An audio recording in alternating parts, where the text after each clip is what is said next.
Querido Deus, que se faz presente no meio de nós através do Espírito Santo, nós queremos neste momento se prostrar a Ti como um reconhecimento que o Senhor é o nosso Deus e que nós somos os Teus filhos e na qualidade de adoradores.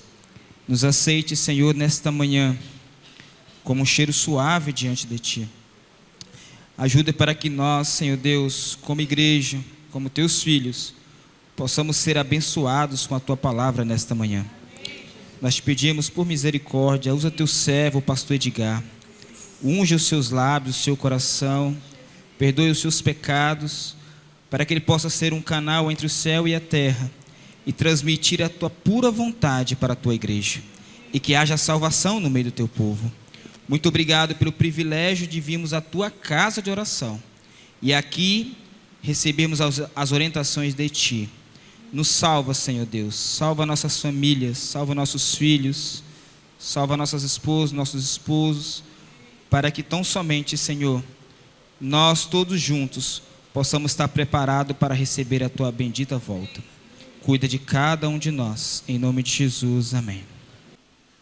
Louvado seja Deus, bom dia para todos, bom sábado também para vocês. É óbvio que eu não esperava homenagens, mas são bem-vindas. Muito obrigado, Igreja de Santa Fé, uma bênção estar aqui sempre com vocês.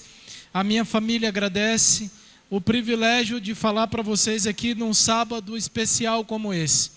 Eu louvo a Deus, porque Deus me deu um privilégio duplo nessa semana de ser pastor e professor. Então é uma alegria para mim, sou muito feliz em tudo que faço. Na verdade, a minha história mudou depois que eu me tornei pastor. Para mim, as coisas mudaram bastante. Talvez passei a trabalhar um pouco mais, mas eu sou muito feliz e eu brinquei esses dias com alguém, com quanto esteja muito tempo da minha vida, da minha história trabalhando, para mim não é um trabalho, é uma alegria, uma felicidade. E alguém disse assim para mim, esses dias: será que você não vai ficar muito cansado? Será que você não vai desistir disso tudo? Será que não vai acabar com a sua vida? E aí eu estava conversando com a minha esposa ontem, e a gente estava conversando, falei, poderia até ser verdade se fosse trabalho, mas para mim não é trabalho. Então eu louvo a Deus pela oportunidade de ser o que sou, pela graça e misericórdia dele somente. Eu falo isso porque vocês devem estar pensando, hoje eu sou pastor na escola, eu cheguei aqui no Espírito Santo, fui ser pastor no Ministério Prisional. Talvez você não saiba, mas a Igreja Adventista no Espírito Santo tem um dos ministérios mais poderosos em prisões do Brasil e talvez do mundo inteiro. Então, nós temos um ministério fantástico, o Adelso está aqui, é prova disso. Ele é alguém que trabalha aí no Ministério Prisional. Nós temos aí um ministério que salva, que batiza, que transforma, que acompanha, restaura a vida de pessoas, e nós temos visto o milagre de Deus, onde que esse ministério chega nas prisões. Mas no ano passado, final do ano passado, a igreja precisava de alguém para a escola, e aí ficaram procurando, não sei como aconteceu. Aí eles disseram, pastor, você está nas prisões, está cuidando de gente que já desandou, mas agora você tem que cuidar das pessoas que agora precisam de um caminho acertado aí, precisa cuidar das crianças. Eu agradeci a Deus, agradeci pelos ministérios das prisões, e agora eu estou na escola. Amanhã não sei, mas eu sei que eu vou trabalhar para Deus e isso é o mais importante, amém? Eu fico feliz com isso. Vocês devem estar pensando, mas ele não deve fazer tanta coisa assim. A vida é um pouco corrida sempre. Às 6h40 eu estou na escola fazendo culto com os professores. 7 horas eu estou na sala de aula dando aula de religião para os alunos. De 7 horas até 12h20 eu estou dando aula para os alunos. Momento de descanso, 12h20 até 12h40, porque 12h40 eu estou com os professores fazendo culto e 1h nós já estamos voltando de novo para cuidar dos nossos alunos. Aí a gente fica ali, no final de semana, a nossa brincadeira em São Geraldo, nós ajudamos ali na igreja naquilo que podemos e fazemos outras coisas também. a minha família está sempre junto, trabalhando, apoiando, a minha esposa sempre do lado nos cultos, nas saídas, e Deus sempre tem abençoado a gente, e Deus tem cuidado da minha família como nunca cuidou, e eu louvo a Deus por isso. Mas eu agradeço a Deus por tudo que tem feito. Eu não sei se vocês sabiam, uma curiosidade, o pastor de vocês foi o pastor que me batizou há mais de 20 anos. Então, eu entreguei o pastor Jair agora, mas ele me batizou, e foi uma bênção para mim na época, e dei continuidade a isso, e Deus me abençoou e me colocou aqui. Mas uma outra questão também é que, além de tudo isso, dessas coisas boas todas que acontecem no ministério pastoral, Deus também nos dá o privilégio de fazer discípulos. Semana passada, um dos adolescentes na escola olhou para mim, me puxou, falou: pastor? Falei: pois não. E ele disse assim: um dia eu vou ser um pastor como você. Eu pensei: seja o melhorzinho, né? Seja o melhorzinho, mas seja. Ele disse: você é um pastor como o senhor é. Fiquei muito feliz, pensei: meu Deus, que bênção. Essas coisas Deus nos reserva, é um privilégio fazer discípulos. E ver que um jovenzinho já quer, num outro dia, um dos jovens da escola ali, um dos meninos não religioso, disse assim: pastor, me fala logo sobre o sábado, eu não quero transgredir o sábado. E eu estava ensinando algumas coisas para ele, e no outro dia ele me procurou de novo: pastor, estou indo na igreja, mas eu estou vendo que tem alguma coisa errada, me ajuda a entender isso aqui. E eu não posso abrir muito jogo para vocês, mas assim, muita gente envolvida com Deus, muito adolescente que quer conhecer a Deus, e eu vejo Deus agindo poderosamente, estou muito feliz com isso. Então eu vejo que Deus cuida da gente, cuida dos pastores, cuida de vocês também. Vamos lá, vamos para a Bíblia, a palavra de Deus. Posso descer aqui? Posso ficar um pouquinho aqui embaixo? Eu acho que eu fico um pouquinho mais perto de vocês. Vamos abrir em São João, capítulo 8, livro de João, o apóstolo aí, amado, vamos, capítulo 8. E aí você abre o capítulo 8 e nós vamos fazer uma oração.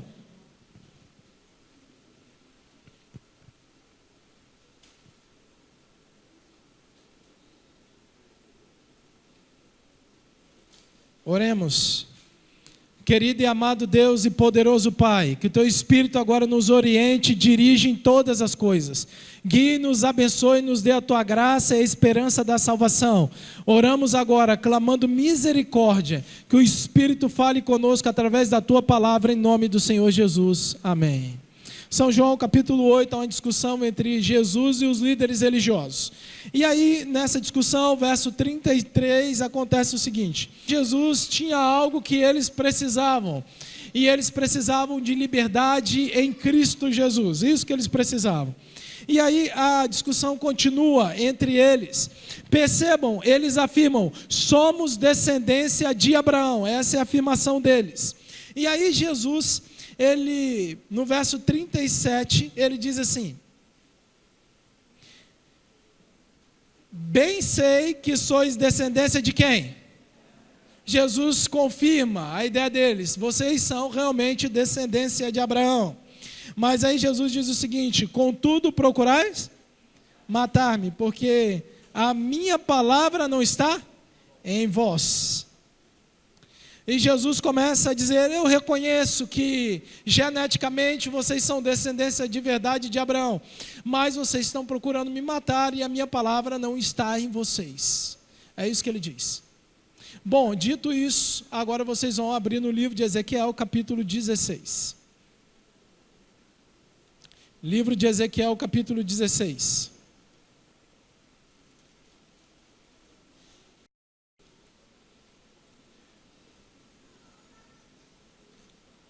Mais uma consideração sobre o povo de Israel.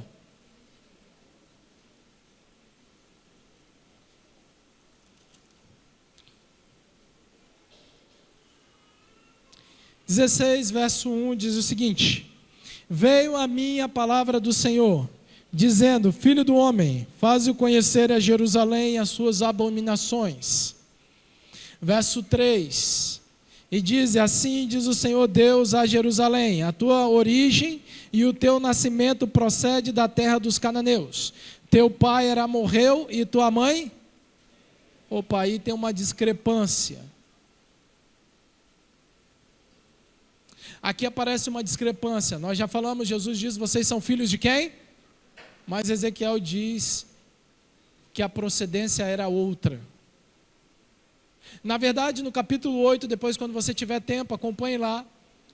O próprio capítulo 8, Jesus diz que eles eram descendência de Abraão, mas depois ele muda o discurso um pouquinho, a chave, e ele diz assim, ó: vocês na verdade são filhos de quem?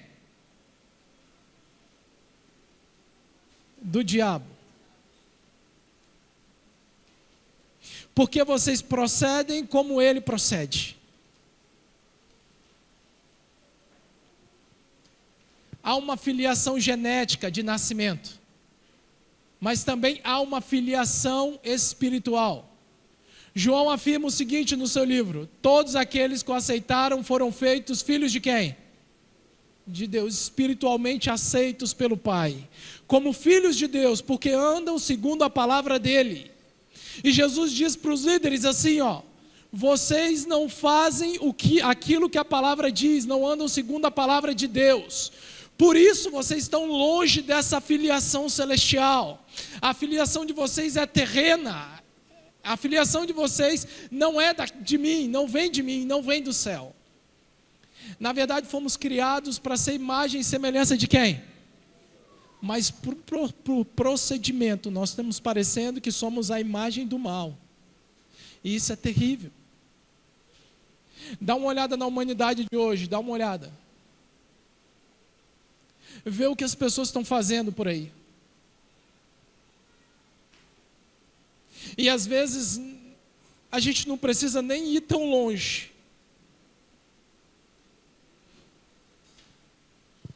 Dependendo daquilo que a gente faz e como a gente age com as pessoas que a gente supostamente diz amar, parece que a nossa procedência não é celestial.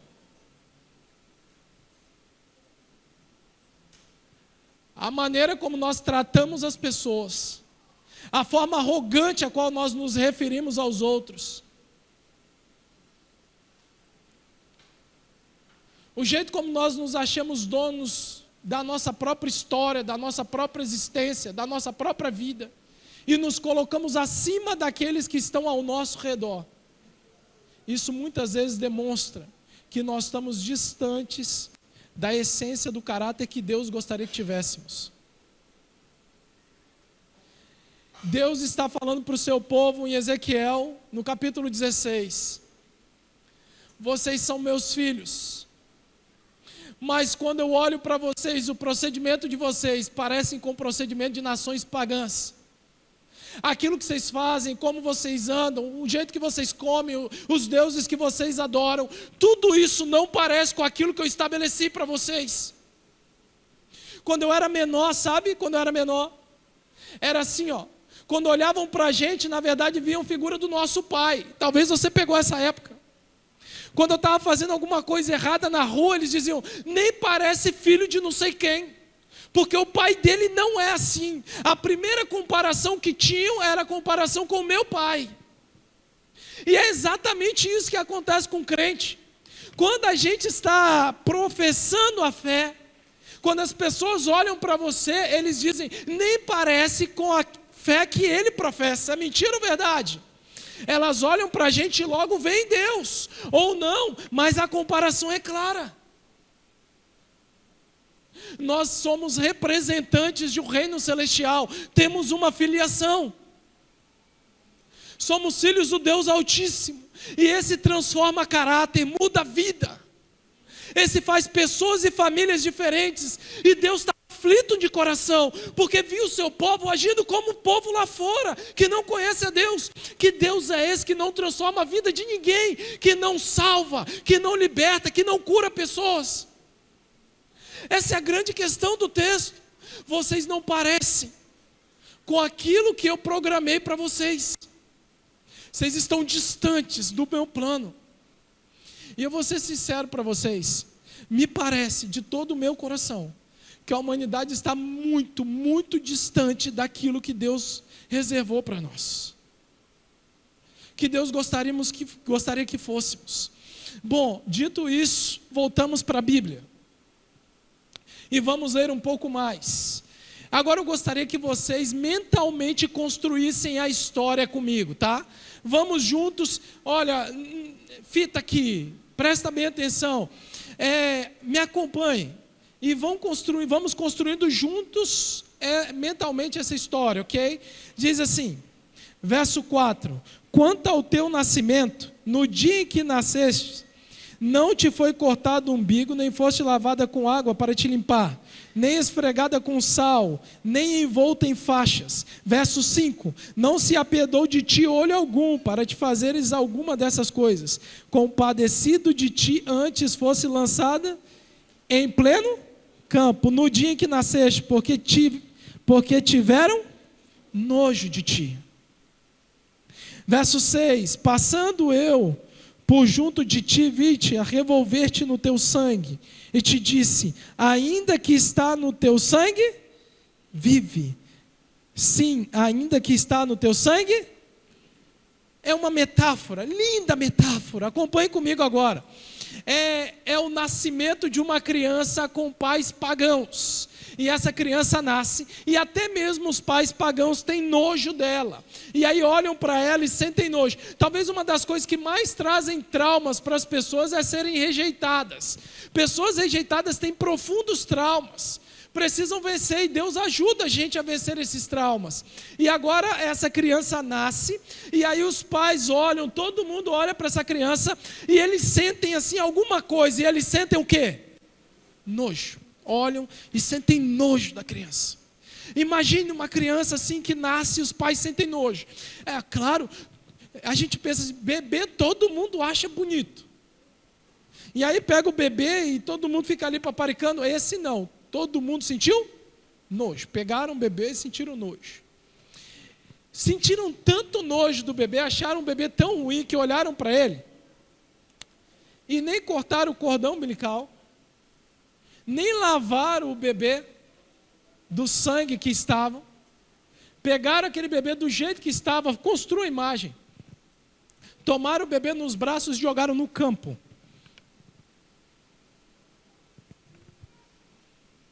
Imagine pais assim. Por mais incrível que pareça, tem pais assim hoje. Pegaram o bebê, tomaram o bebê e jogaram no campo.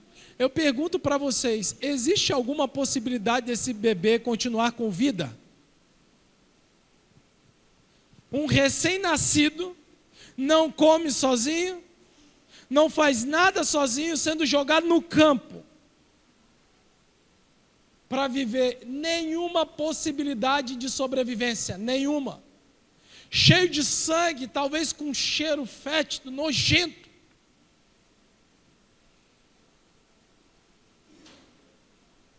Estava ali o bebê para ser morto, sozinho. Ou para desfalecer sozinho. E eu fico pensando, né? Porque Deus está querendo dizer alguma coisa para o povo dele com esse texto. É simples. A gente acha que é muita coisa, mas a gente não é não. Sabe o que Paulo diz? É por Deus que nós existimos. É por Ele que nós nos movemos. A gente não entende que Deus é tudo para todas as coisas. Se não fosse Deus, você não estaria aqui. Você entende isso? O povo se achava demais, mas na verdade não entendia que ele não era nada. Ellen White diz assim, a mensagem de justificação pela fé é uma mensagem que deve trazer um revivamento poderoso para a igreja. Porque é uma mensagem que lança a glória do homem onde? No pó. A igreja só vai crescer de verdade, vai ver a manifestação do poder de Deus, quando as pessoas entenderem que elas não são nada e Deus é o quê? tudo. Quando a gente chorar diante de Deus e clamar misericórdia e graça dele. A Bíblia diz assim, ó, se o meu povo, que se chama pelo meu nome, ele fizer o quê? Ele fizer o quê? Se não houver esse tipo de humilhação genuína e verdadeira, de reconhecimento de quem nós somos, não tem um reavivamento poderoso como Deus gostaria que tivesse. O povo de Deus precisa se humilhar. Imagine uma igreja onde todo mundo se humilha, onde as pessoas sabem pedir perdão uma para as outras. Eu vou voltar no tema daqui a pouco. Só que acontece uma coisa interessante com esse bebê, vejam. Ele vai morrer, sabe? Ele vai morrer, mas acontece algo interessante. Verso 6. Passando eu por junto de ti, vi-te a revolver-te no teu sangue, e te disse, ainda que está no teu sangue, vive. E ele diz assim, sim, ainda que estás no teu sangue, vive. Olha só que interessante, ele está passando por ali, e de repente ele vê o bebê jogado no campo. E ele olha para o bebê e ele pensa, será que está vivo? Mas ele olha bem e ele diz, está no sangue, mas ainda está com vida, não morreu ainda, está com vida. E o texto continua. O texto continua dizendo assim, verso 7, eu te fiz multiplicar como o quê? Renovo do campo, cresceste. Olha o que Deus faz com as pessoas. Crescestes, e te engrandecestes, e chegastes a grande o quê? Formosura, formaram-se os teus seios e te cresceram os cabelos, no entanto, estava nua e descoberta. Verso 8, passando eu por junto de ti, vi-te, e eis que o teu tempo, era tempo de quê?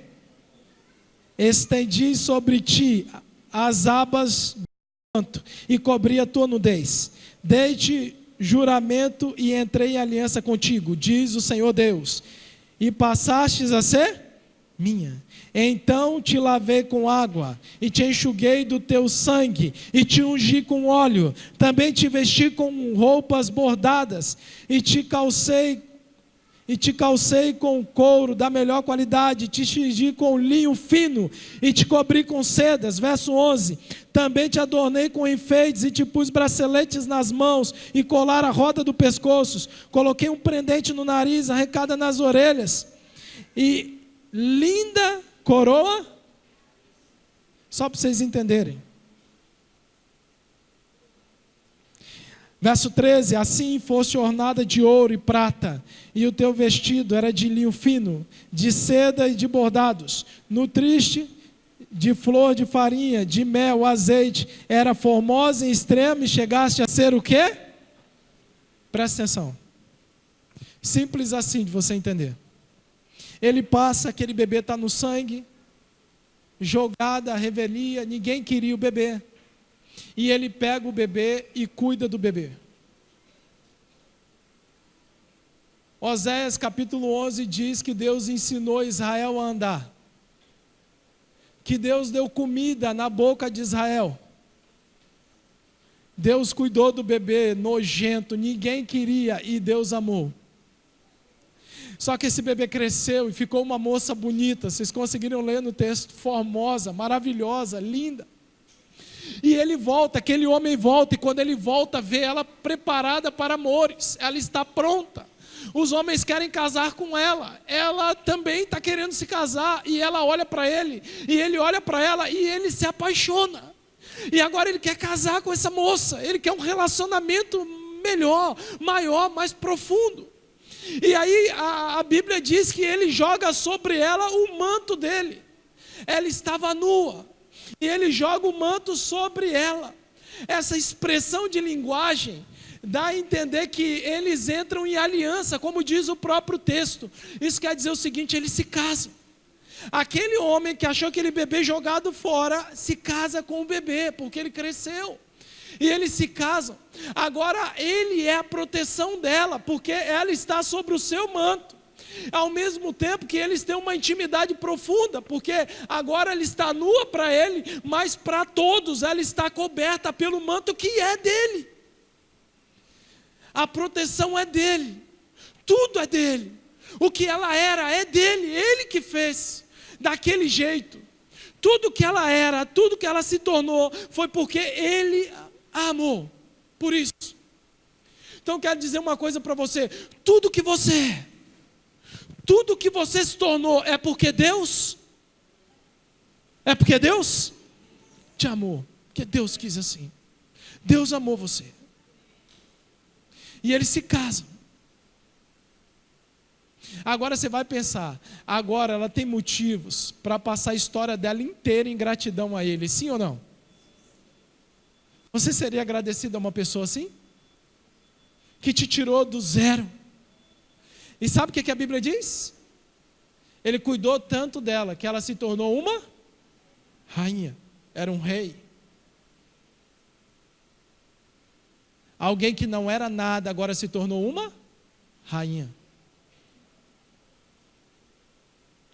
Só que uma coisa terrível acontece. Isso acontece com muitos de nós. Praticamente toda a humanidade. As pessoas fazem tudo por nós. E nós somos ingratos. Esquecemos do que elas fazem. Talvez a ingratidão seja uma das piores coisas que a gente possa presenciar nessa terra. Então, essa moça que tinha tudo, e agora um lar maravilhoso,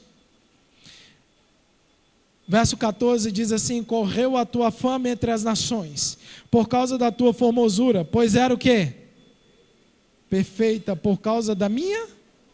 Era perfeita por causa da minha?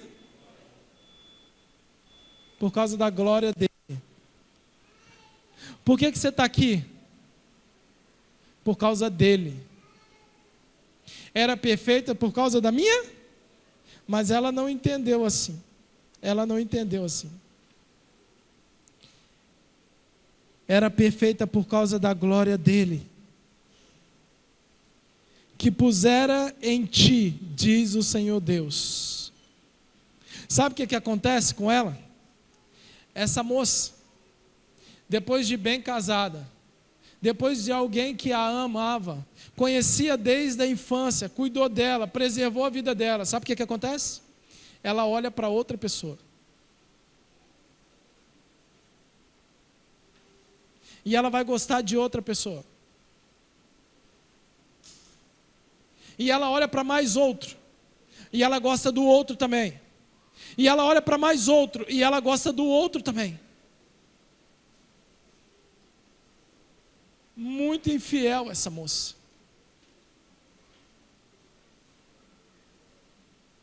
Muito infiel. A minha família morava numa rua só, praticamente em Vila Velha.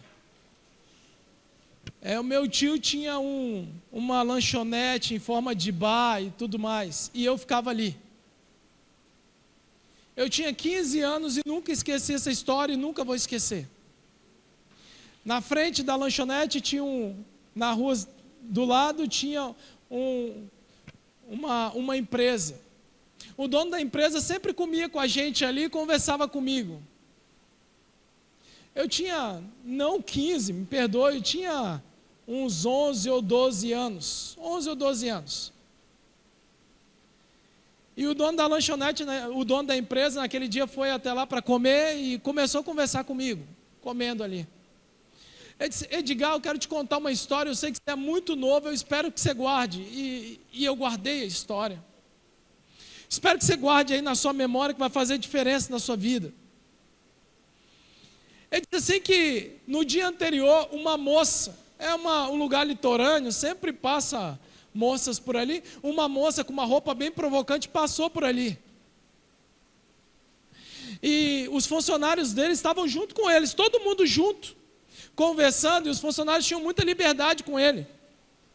E aí eles estavam ali, e quando a moça passou, todos os funcionários mexeram. Falaram um monte de coisa, aquele monte de gracinha que o homem gosta de dizer. E depois daquilo tudo, quando eles começaram a mexer com a moça, ele se sentiu mal e saiu. Foi para dentro do estabelecimento. E aí eles mexeram com a moça, depois eles entraram. E sabe, como eles tinham intimidade com eles, eles fizeram de tudo que você imaginar. Falaram um monte de coisa com ele, falaram que ele não era homem, que ele não gostava das moças e tudo mais. Aquela coisa, eu estou sendo um pouquinho, vocês sabem, né? E aí ele deixou eles falarem, e chegou um momento, ele disse assim, ó, vocês terminaram de falar? E eles disseram, terminamos. Ah, mas você não é homem não. E ele falou, tudo bem, mas eu quero contar uma história para vocês. Ele me contando, tinha 11, 12 anos, ele falando com os funcionários, quero contar uma história para vocês. E eles falaram, então conta, chefe, mas você não é homem não. E ele disse assim, olha, eu ainda era garotinho, tinha 6, 7, 8 anos, eu brincava com a menina. Ali, perto da minha casa, era minha vizinha, a gente brincava junto, a mocinha. E eu e essa mocinha, a gente brincava, e um dia eu dessa idade, falei, eu gosto de você, mas era de criança, a gente não se gostava de verdade, a gente nem sabia o que era isso, mas eu disse com ela, eu gosto de você, um dia eu vou casar com você. O tempo passou e essa moça foi morar longe de mim, mas os pais continuaram conversando, eu descobri quem ela era, e a gente aproximou de novo. Eu tinha mais ou menos uns 14 a 15 anos, e a gente se aproximou, e a gente começou a conversar, lembramos do passado, nossas famílias, nossa história, a gente cresceu junto, desenvolveu junto, e aí chegou um momento, eu falei com ela com 15 anos, eu gosto de você, e ela disse, também gosto de você, vamos namorar, e a gente começou a namorar, e eu pedi à mãe dela, posso namorar? E a mãe disse, pode, e a gente foi namorar no primeiro dia de namoro, a mãe sentou com a gente e disse assim, senta aqui, e ele disse assim, sim, vocês vão começar a namorar agora? Vamos, ok, vamos começar a namorar. O namoro de vocês é 2 ou 3 dias na semana, não me lembro bem. Sentaram, marcou, ó, vocês vão namorar segunda e tal dia. E o namoro era simples assim, eles sentavam um no sofá, outro no outro sofá. E o pai e a mãe ali, porque era o horário que o pai estava em casa. Ligava a televisão e todo mundo assistindo televisão. Todo dia de namoro do mesmo jeito. Ele fez 18 anos namorando desse jeito. Aí quando ele fez 18 anos, tirou a carteira. Pensou, primeira vez, vou ligar para minha namorada, a gente vai sair juntos de carro. Ligou para lá e falou, olha, quero sair com você. Ela disse, tem que pedir minha mãe. Ele disse, a gente já se conhece desde criança, ela vai deixar. Disse, mãe, ele quer sair comigo. Ela disse, amor, ele quer sair com a nossa filha. Não, pode falar com ele que pode sair. E ele disse, obrigado. E aí ele marcaram um horário, ele pegou o carro e passou, interfonou no prédio. Disse assim, ei, cheguei, vamos sair para tomar um sorvete, meu bem. E aí o pai disse assim, só um minuto, fala com ele que a gente já está descendo.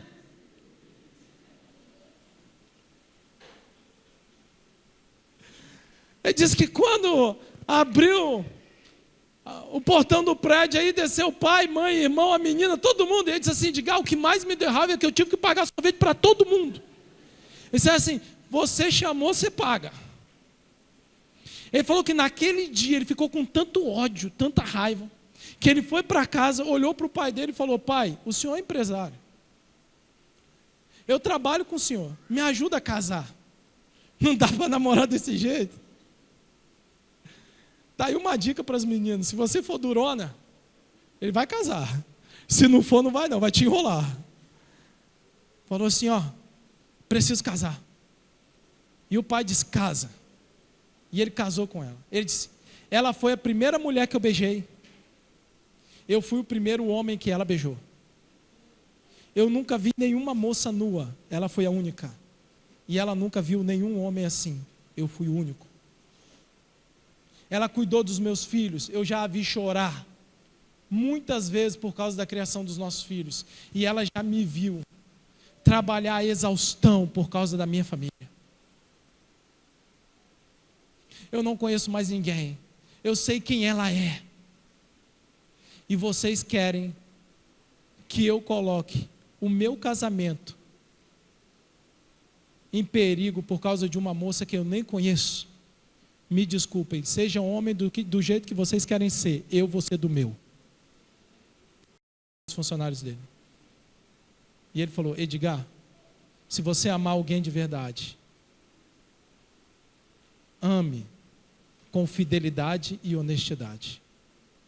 Nunca mais, desde a minha infância, eu esqueci essa lição. Nunca mais. Mas essa mulher não pensou assim. Ela não foi fiel. 3 coisas estragaram ela. 3 coisas. Vou falar com vocês rapidamente. Primeira coisa. Capítulo 16, verso 15. Capítulo 16, verso 15 diz: mas confiaste na tua e te entregaste ao quê? A lascívia, graças à tua fama, e te oferecesse a todo que passava para seres. Olha o que ela se tornou. Ela confiou na formosura.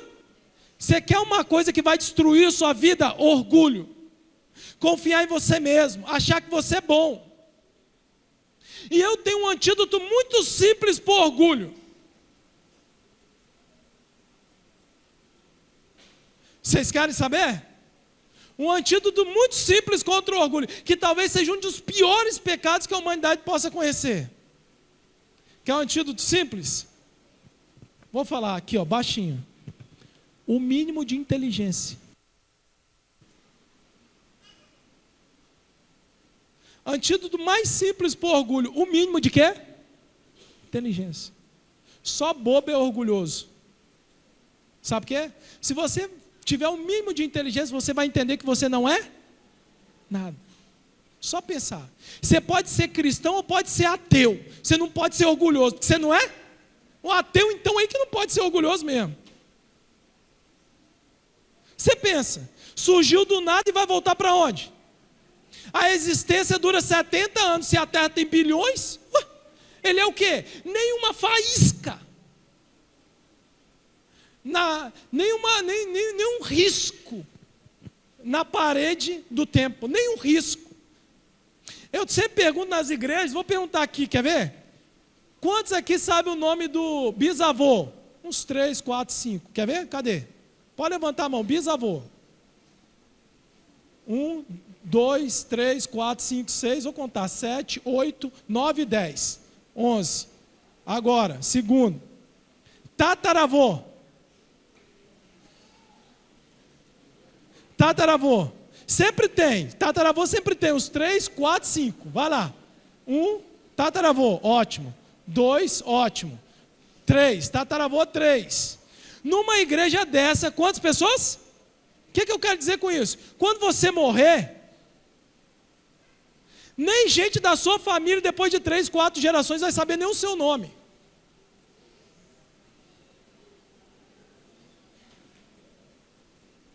Nem o seu nome sabe. Você simplesmente desapareceu. E os 3 que levantaram a mão, talvez nem estivessem lembrando deles. Lembraram só porque eu falei, mas vai cair no esquecimento de novo agora, depois que eu terminar isso aqui. Acabou. Aí vai falar bem assim, mas pastor, você é importante para a sua esposa, para a sua família. Se eu não estivesse aqui, tá.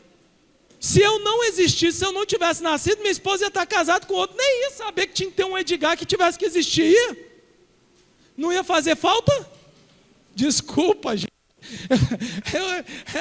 Ai, pastor, você tinha que estar pregando aqui, porque se você não existisse, quem ia estar pregando aqui? Eu ia estar outro, vocês não iam saber que eu ia ter que estar aqui. Nem minha mãe ia saber que eu tinha que existir. Vocês acham que se eu não tivesse nascido da minha mãe ia falar, tinha que nascer um Edgar de tal jeito, seria pastor? Não ia. Se eu não tivesse sido programado na memória de Deus. E outra coisa, hein? Tempinho que a gente vive.